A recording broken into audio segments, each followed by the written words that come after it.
The spiritual exercises of St. Ignatius of Loyola. First exercise. It is a meditation with the three powers on the first, the second and the third sin.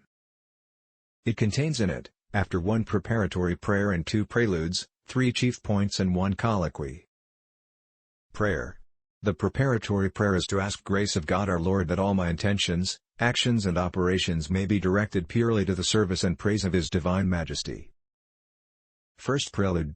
The first prelude is a composition, seeing the place.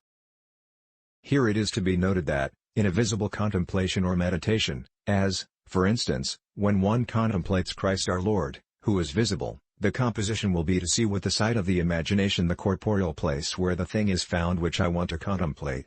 I say the corporeal place, as for instance, a temple or mountain where Jesus Christ or Our Lady is found, according to what I want to contemplate. In an invisible contemplation or meditation, as here on the sins, the composition will be to see with the sight of the imagination and consider that my soul is imprisoned in this corruptible body, and all the compound in this valley, as exiled among brute beasts, I say all the compound of soul and body. Second prelude. The second is to ask God our Lord for what I want and desire. The petition has to be according to the subject matter, that is, if the contemplation is on the resurrection, one is to ask for joy with Christ in joy; if it is on the Passion, he is to ask for pain, tears and torment with Christ in torment. Here it will be to ask shame and confusion at myself, seeing how many have been damned for only one mortal sin, and how many times I deserve to be condemned forever for my so many sins. Note: before all contemplations or meditations, there ought always to be made the preparatory prayer, which is not changed, and the two preludes already mentioned, which are sometimes changed, according to the subject matter. First point.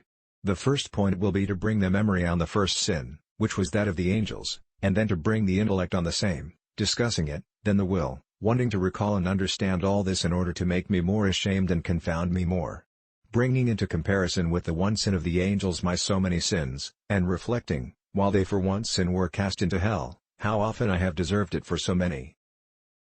I say to bring to memory the sin of the angels, how they, being created in grace, not wanting to help themselves with their liberty to reverence and obey their Creator and Lord, coming to pride, were changed from grace to malice, and hurled from heaven to hell, and so then to discuss more in detail with the intellect, and then to move the feelings more with the will.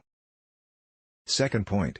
The second is to do the same, that is, to bring the three powers, on the sin of Adam and Eve, bringing to memory how on account of that sin they did penance for so long a time, and how much corruption came on the human race, so many people going the way to hell. I say to bring to memory the second sin, that of our first parents, how after Adam was created in the field of Damascus and placed in the terrestrial paradise, and Eve was created from his rib, being forbidden to eat of the tree of knowledge, they ate, and so sinned.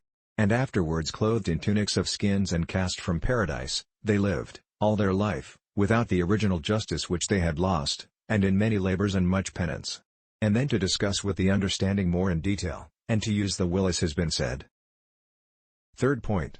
The third is likewise to do the same on the third particular sin of anyone who for one mortal sin has gone to hell, and many others without number, for fewer sins than I have committed. I say to do the same on the third particular sin, bringing to memory the gravity and malice of the sin against one's Creator and Lord, to discuss with the understanding how in sinning and acting against the infinite goodness, he has been justly condemned forever, and to finish with the will as has been said. Colloquy. Imagining Christ our Lord present and placed on the cross, let me make a colloquy, how from Creator he is come to making himself man, and from life eternal is come to temporal death, and so to die for my sins. Likewise, looking at myself, what I have done for Christ, what I am doing for Christ, what I ought to do for Christ. And so, seeing him such, and so nailed on the cross, to go over that which will present itself. The colloquy is made, properly speaking, as one friend speaks to another, or as a servant to his master, now asking some grace, now blaming oneself for some misdeed, now communicating one's affairs, and asking advice in them. And let me say in Our Father. Next video, second exercise. It is a meditation on the sins and contains in it after the preparatory prayer and two preludes, 5 points and one colloquy. Thanks.